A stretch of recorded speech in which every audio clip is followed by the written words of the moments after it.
The studio lights blazed hotter than usual, casting sharp outlines across the semicircle desk of the view as the cameras rolled and the audience buzzed with the usual weekday anticipation. Joy Behar, seated in her familiar spot, leaned forward with that half-smirk that meant she was about to stir something. She wore it like a veteran soldier wore armor. Across from her, Senator John Kennedy sat with the calm, almost sleepy expression he was known for, fingers resting lightly on the edge of his chair as though he'd wandered into a neighbor's living room rather than a national television studio. But the calm look fooled no one. The man was sharp, even when he pretended not to be, and Joy knew it. The first few minutes passed with the usual banter.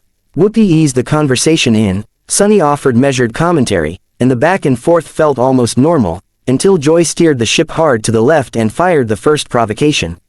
She lifted her cards but barely glanced at them, waving one dismissively as she spoke.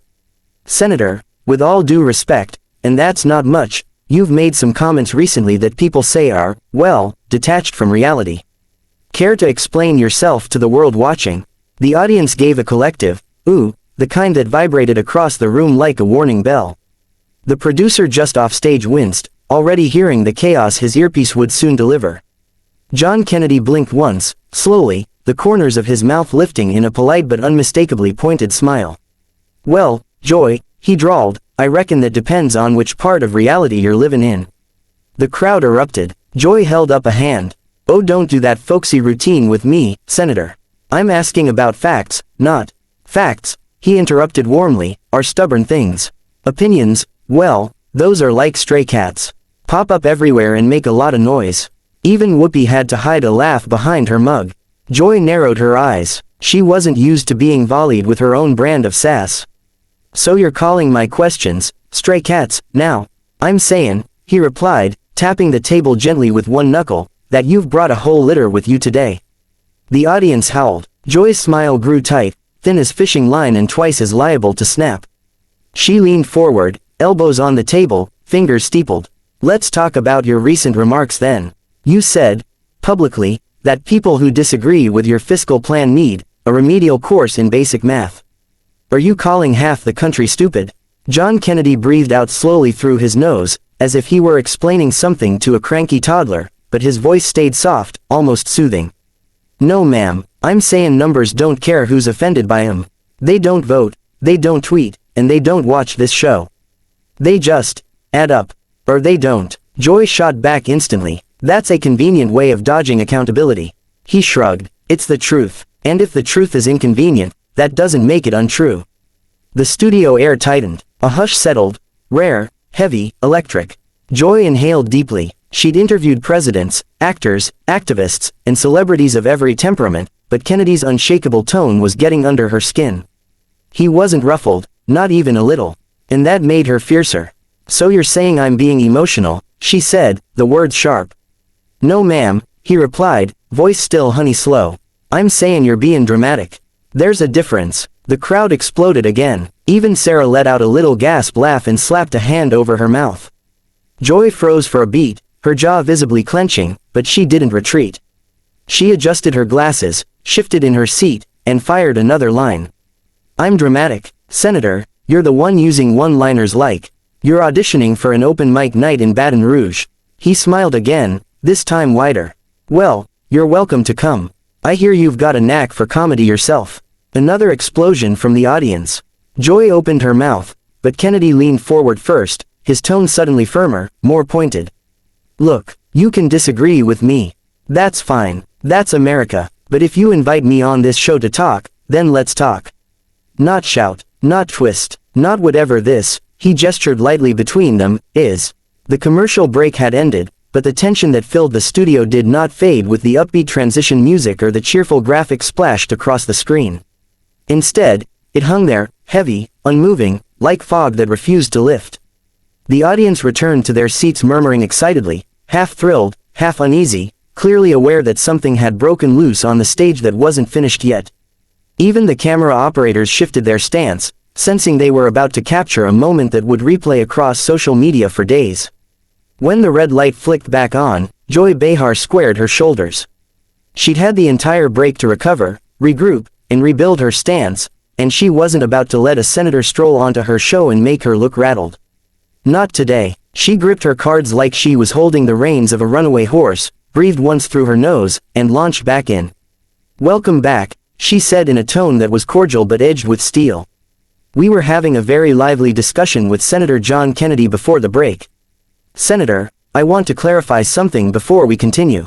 Kennedy nodded, unbothered. Go ahead. Joy inhaled. When you suggested I was trying too hard, you implied I wasn't doing my job, that I'm being dramatic instead of addressing the issues. That's not something I take lightly. The audience cheered a little, sensing she was returning to form. But Kennedy didn't flinch. He leaned in slightly, hands folded, eyes steady, not aggressive, but unyielding. Joy, he said softly, I think you do your job very well. I also think sometimes you dress up questions in fireworks when they'd work just fine with a regular match. A ripple of reaction moved through the crowd, half amusement, half tension. Joy glared, but Kennedy continued before she could interrupt. You want to talk policy? Let's talk. But if what you want is a shouting match, I'm too old and too sober for that. That last line hit harder than he probably intended. Even Whoopi let out a low whistle. Joy pressed her lips together. All right then, she said tightly. Let's talk seriously. No jokes, no metaphors, no folksy one-liners. Kennedy nodded. Fine by me. She lifted a new card. You've pushed for significant budget cuts while supporting tax breaks that some analysts say favor the wealthy. How do you justify that to working people who feel left behind? Finally, something real, something grounded, something she could sink her teeth into. Kennedy accepted the question with surprising ease. Good question, and here's my answer. You don't raise taxes in a recession or in a recovery. You get the economy moving, you get small businesses humming, you get jobs created. Then you talk about restructuring. Joy pounced. Except wages aren't keeping up with inflation. People aren't humming, Senator. They're suffocating. That's why, he replied calmly, cutting unnecessary government spending matters. When the government wastes money, they make up the difference by talking it from regular folks. The audience nodded in agreement. Joy took a breath, recalibrating. She wasn't losing, but she wasn't winning either. Sonny cut in then, gentler. Senator, do you believe compromise is possible in the current political climate? Kennedy tilted his head. Sonny, I think compromise is always possible.